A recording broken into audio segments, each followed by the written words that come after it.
What's up, gangsters? You know, they say that everything is forever on the internet, and yes, I got reminded of how true that is because a couple of days ago I decided to watch my old airbrush cleaning video, and OMG. Yeah, I owe anybody who sat through that an apology. Way too long, terrible lighting, bad resolution. I mean, yeah, it was like almost, I don't know, it was like 5, 6, 7, 8 years ago. That's my only excuse. Anyway, it was terrible. So I deleted it and I made a new one. So let's do a basic airbrush cleaning. Okay, so I've got everything laid out here, the airbrush and the stuff we're going to need. Let's talk about that first, all right? This is just, in spite of what it says here, this is just my squirt bottle of cheap hardware store lacquer thinner. Nothing fancy. These are dental paper points. These are what they use when they do a root canal. Hopefully none of us have direct experience. That's basically just a very tiny, pointed, very tightly rolled up paper towel. And the smaller sizes are great for going into small holes like you have in the tip of your airbrush nozzle. The second thing I have that's really important, maybe even more important, are these interdental brushes. These are made for cleaning gunk out from in between your teeth, and you can get them on Amazon. They're super cheap. You pay like, $5 or $10. You get a whole bag of 100 of them, okay? And these things are much, much better than this, okay? This is one of the original airbrush cleaning brushes that came with one of my airbrush kits. These are terrible. Do not use these. First of all, even if you can get it in there, and this is just, even though this is one of the smaller ones, it's too big for pretty much every needle bore I've ever seen.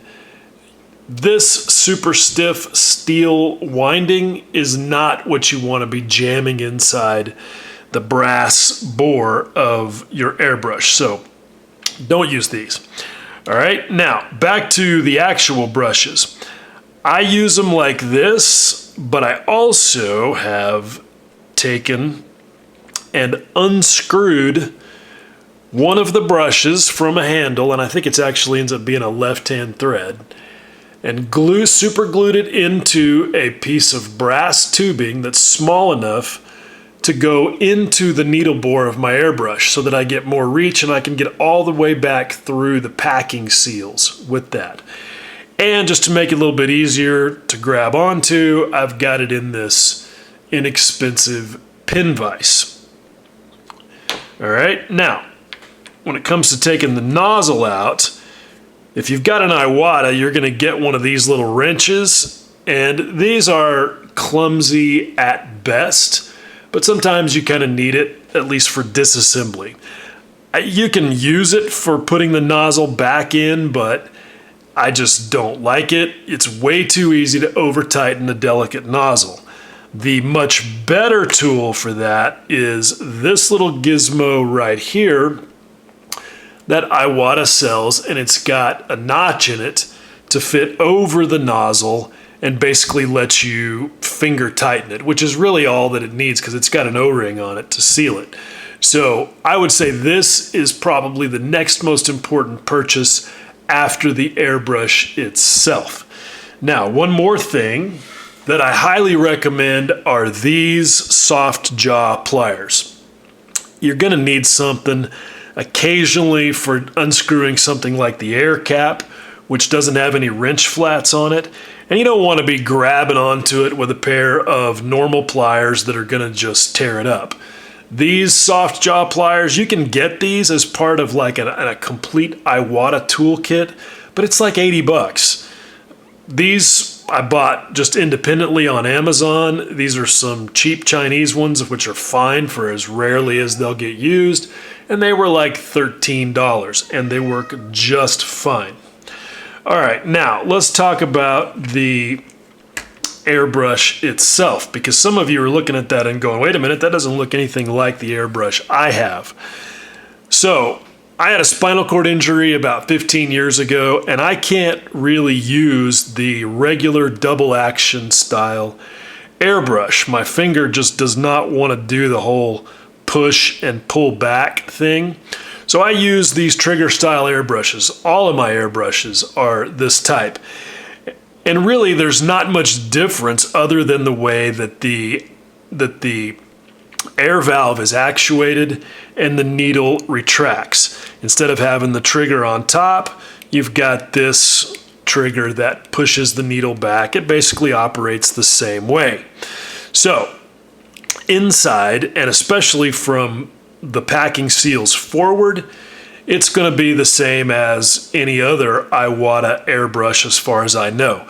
Now, Iwatas have their own thing. It's very similar to Pro Convoy, but if you've got something like a Badger Patriot or a Harder Steenbeck, whatever, yeah, it's going to be different for what I'm going to show you here. But I think a lot of stuff that I'm going to say here applies anywhere.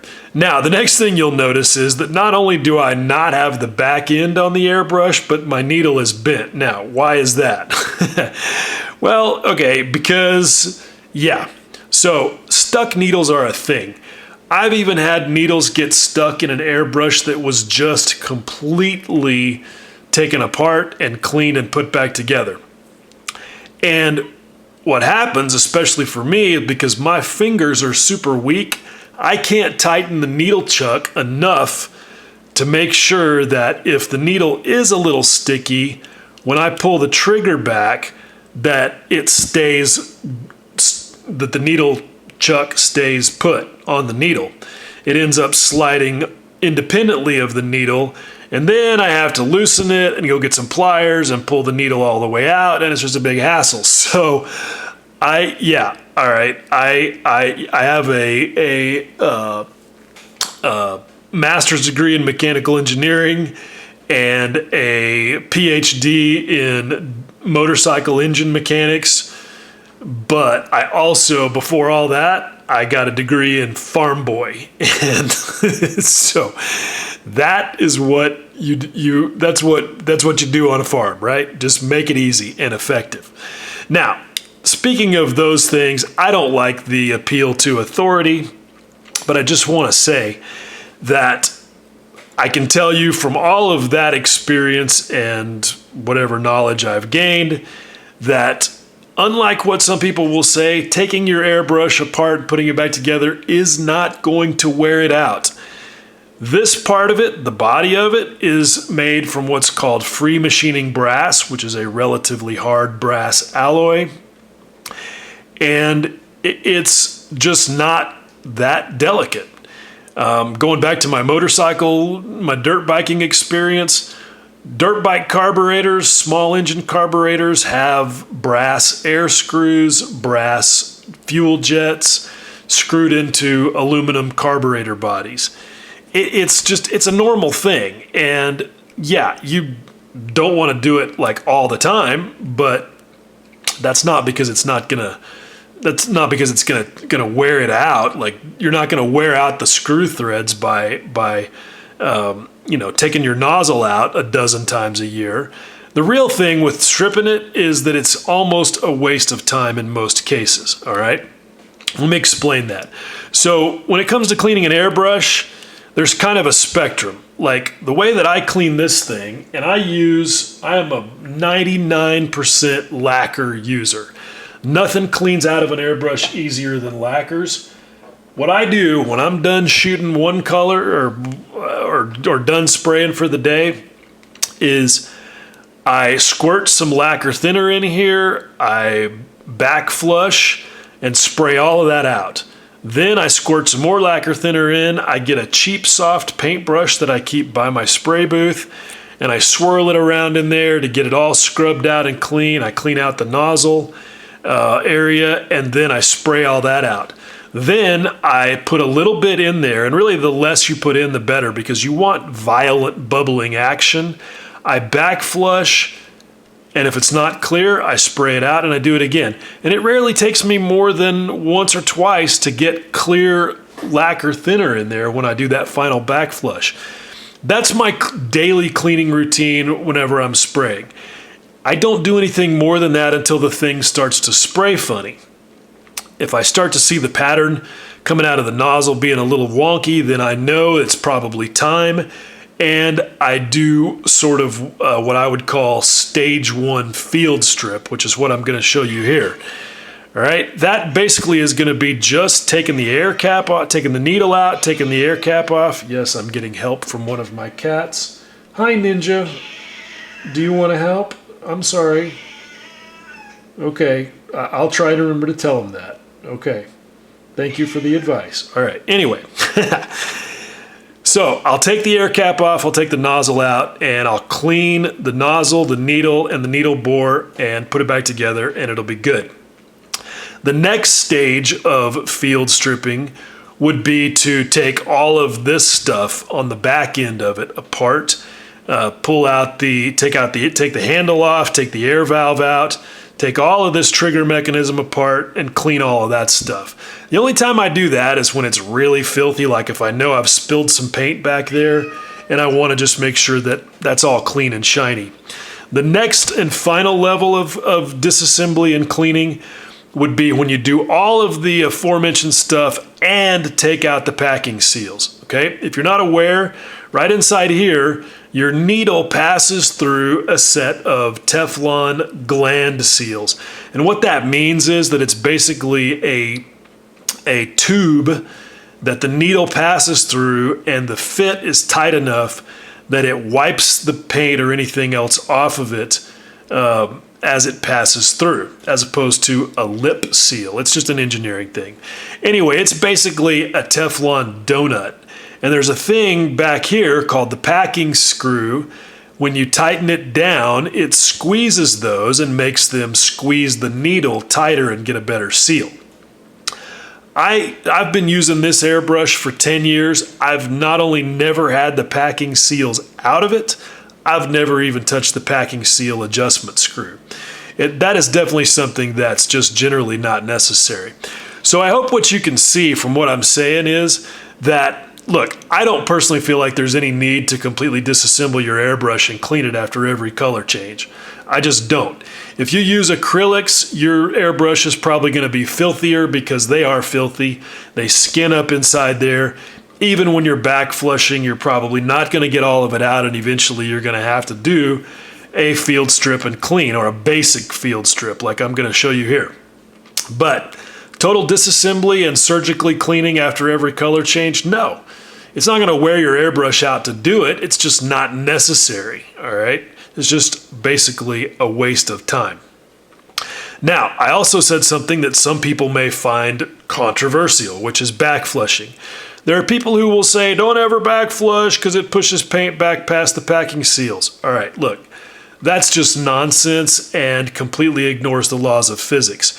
When you block the end of your airbrush and pull the trigger and cause the air to go backwards into the paint cup and cause it to bubble, it's taking the path of least resistance, which is out the top of the cup.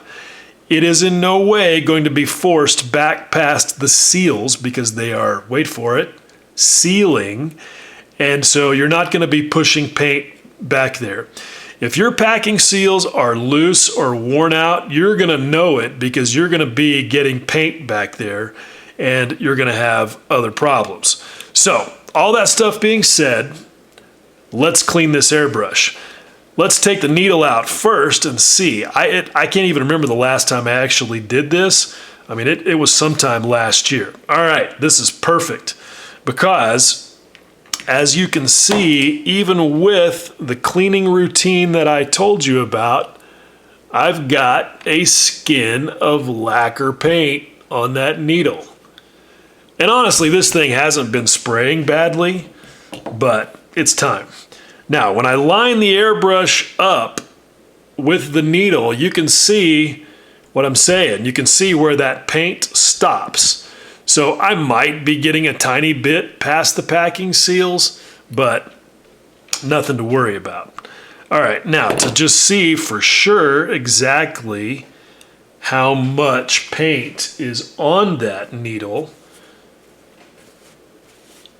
let's do this quick telltale, a little bit of lacquer thinner on this paper towel, and we'll just wipe that off. And look at that. All right, that's how much paint just came off of there. Again, it wasn't really spraying funny, but that's okay because this is a good demonstration. So that's really all that's necessary to clean that needle. All right, and just kind of also for the record, let me show you like what I've been spraying lately. So when I say it's been spraying fine, you know that I'm not just talking out of my ass. This is a project that I'm currently working on. This is a 1/32 scale Spitfire model. I just got done spraying the entire bottom of it and doing a bunch of post shading to give, you know, the idea that these areas are dirtier. It's kind of the beginning stages of weathering. Anyway, that's the kind of painting that I typically do with these lacquers. And you can see nice and smooth paint. Even, you know, I've got this kind of shaded to get ready for some freehand work that I'm going to do. This has all been completely primed with Mr. Surfacer 1500, which is a lacquer primer. So that's just kind of to give you some context around how I use the airbrush. Now, I know that I am not going to get this air cap unscrewed with just my badly operating fingers, so let's just use these, get that loosened up, and it wasn't tight at all because I don't ever put it in there super tight. So that's got the air cap off. I'm just going to throw it in there. Now you can kind of take a look at the condition of the nozzle. You can see, yeah, it's dirty. I mean, it's got paint on the outside of it and probably has a bunch on the inside of it. Now, let me see if I can loosen it with the Iwata tool. I thought that might be the case. My fingers are just a little too weak, and that's okay because this is where the wrench does serve a purpose for me. So now that I've got it loose, now I can come back and unscrew it with this thing, which is just great. Okay, no reason to make you guys watch my painfully slow unscrewing of that nozzle, but you can see how it fits down in the notch in the tool. And you can see, sure enough, that there is paint in there. It's probably going to be pretty filthy inside. So I'm just going to go ahead and drop it in there. And the first thing that I'm going to do is dump some lacquer thinner on there. And these are just cheap medicine cups that I get off of Amazon. I use them for mixing paint and for stuff like this. And I just am gonna let this thing soak in there. Now, some of you may be saying, wait a minute, it's lacquer thinner. What about the O-ring on the nozzle? Yes, it is a Viton O-ring, and you don't want to leave it in lacquer thinner forever because it will cause it to soften up and deform. But for just a little bit, half an hour, not a big deal. Okay, I'm going to just get a little bit of lacquer thinner on this brush and we'll start this part of the process. And this is where things are going to get nasty. You can already see, just from running it in there once, how much gunk came off just on that one swipe. And so basically that's what I'm going to do. I'm going to just sit here and it's like cleaning a gun. Just swab out that barrel and I'm gonna just keep working that, and you can already see like how dirty that lacquer thinner is getting. And occasionally what I'll do is I'll take and just dump a little bit of lacquer thinner straight through it. Look at that. Look at all that gunk that's coming out of there. That's just to, you know, flush out what I'm scrubbing. So I'm just going to keep doing that until I can run lacquer thinner through it and it comes out clean.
Okay, so this is just kind of a gradual process. It takes time, but it is what it is. You know, people who have fingers that work better will be much quicker.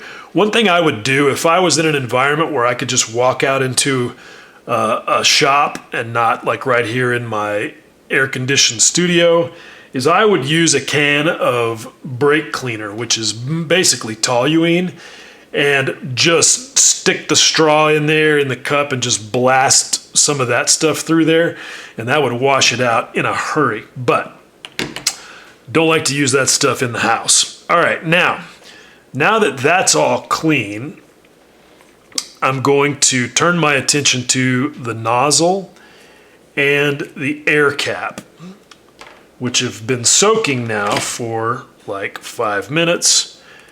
The air cap itself, not a big deal.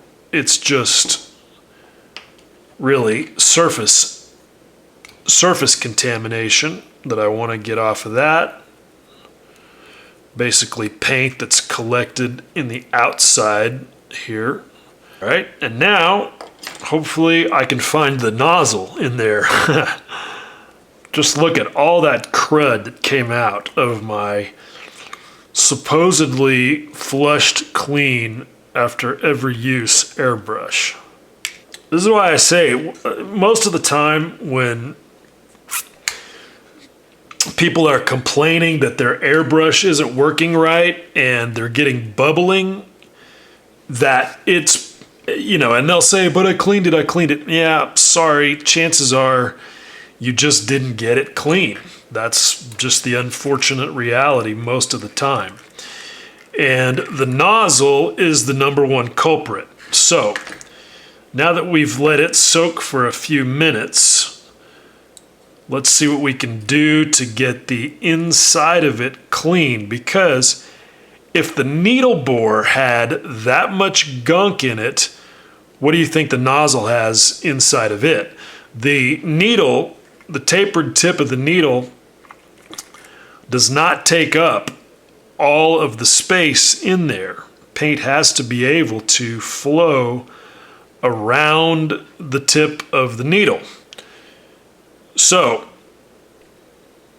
there we go. What I'm doing is I'm just using the tip of this soft brush with its tiny little wire bail. That's what the middle of that brush is called. And see what I cleaned out of that nozzle just then? Speaking of nozzles and needles, I just learned something. Okay, I had to delete something and make some space on my card.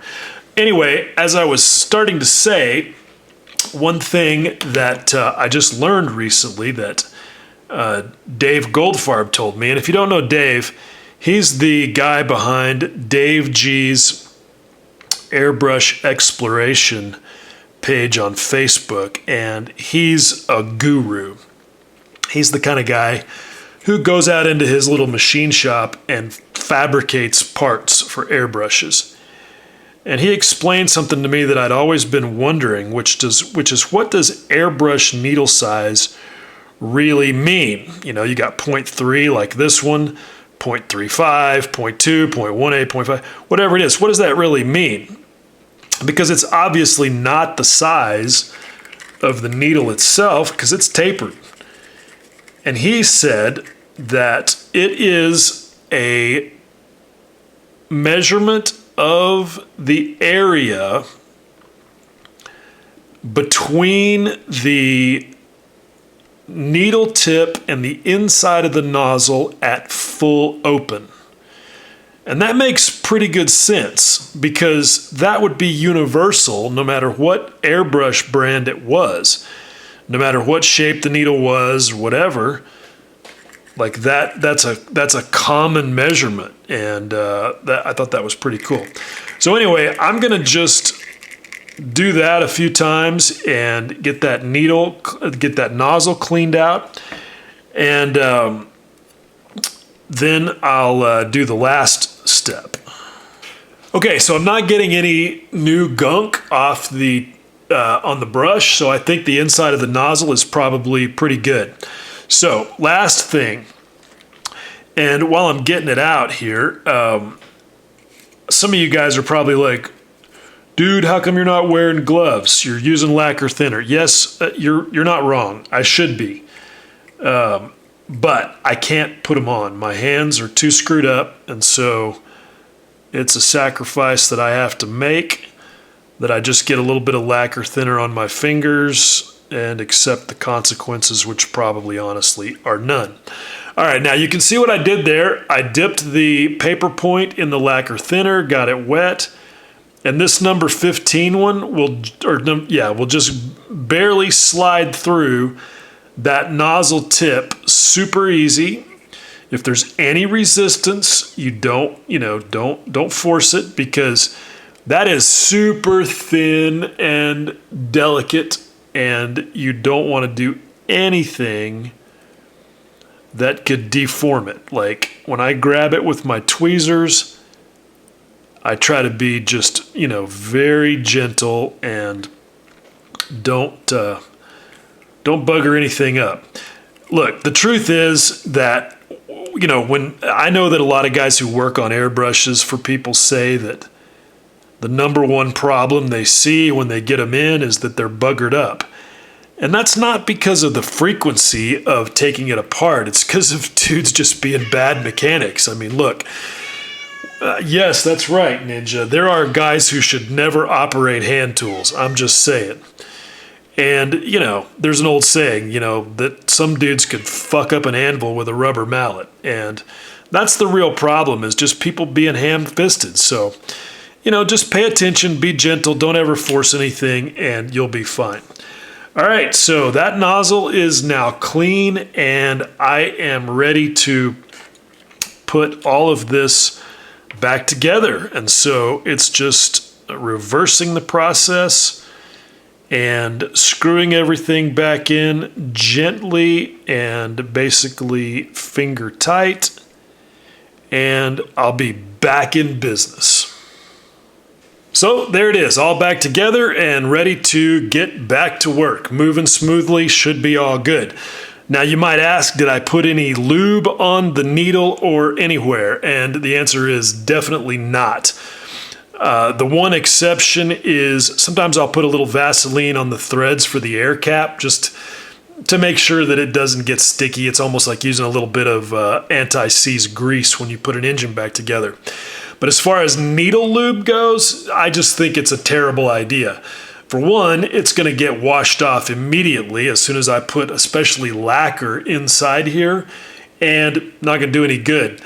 I know from experience and from what other people have said that sometimes needle lube can actually get gummed up and actually make the needle stick. So, nope, don't use any of that. Okay, so there you go. Yes, once again, way too long. Sorry, not sorry. I don't like videos that just tell you what to do. I think it's important to know why. I think that makes us all better at whatever it is. So yeah, lots of explanation there, but hopefully you found it useful. And obviously you can see that even though I did a lot more talking than I did cleaning, that somebody who doesn't have dexterity issues and isn't running their mouth the whole time could probably do that in like 5 or 10 minutes. It's pretty quick and pretty easy. So again, I hope that you find it useful. And as always, if you sat through the whole thing, I appreciate you watching. Much love.